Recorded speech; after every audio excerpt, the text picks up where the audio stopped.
Minsan, tinanong mo ako kung wala nga ba akong kapaguran sa pag-ibig na aking inaalay sa iyo. Damdamin na hindi mo kayang suklian ang kahit na ano. Sabi ko, wala. Sumaglit ang katahimikan sa pagitan nating dalawa.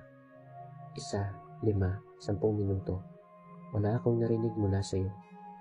Hanggang sa lumipas ang 1, 2, 4 na araw. Tulad ng dati, bumalik ako sa mundong mapanglaw. Isa lamang yun sa mga pag-uusap nating tumagal lamang ng ilang pitik ng relo. Mga sandaling nais ko sanang manatili, tumagal kahit papaano.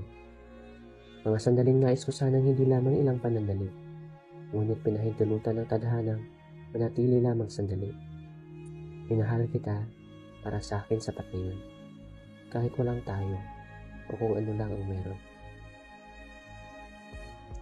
Higit sa mga haplos ng hangin, ang iyong mga ngiti ay pumaparang sa salakbo ng iyong damdamin. Higit sa mga awit ng mga ibon, ang iyong tinig ay heli sa pahinga ko maghapon. Higit sa yakap ng mga unan sa gabi ay iyong mga palad na dumadantay sa aking mga kamay. Ngunit tila ba lahat ay may tanim at nakatakda na ang ating paghihiwalay. Patawad sa mga bagay na hindi ko nagawa.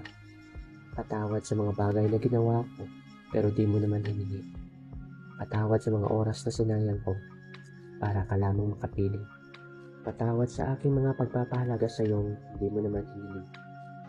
At sa bagay, wala naman talagang tayo. Lahat ay pawang ilusyon lamang naman to. Dahil ang katotohanan, may pader sa ating pagitan. Mga bagay sa mundo na kahirap ang hawakan. Ang daming bagay sa mundo na nais nating gawin at masyadong maikli ang panahon para ito ay baliwalain. Kung sana ay inamin ko, kung sana ay sinabi ko, ang tunay na nararamdaman ng aking puso. Ngunit tulad ng ambon sa katanghalian, panandalian ang pananatili, at bigla lang din itong maglalaho. Salamat sa mga sandaling nagtama ang ating mga mata. Salamat sa mga sandaling nakausap ka. Salamat sa pag-ibig na minsan ay nadama. Paalam na muna. Sana ay muli pa tayong magkikita.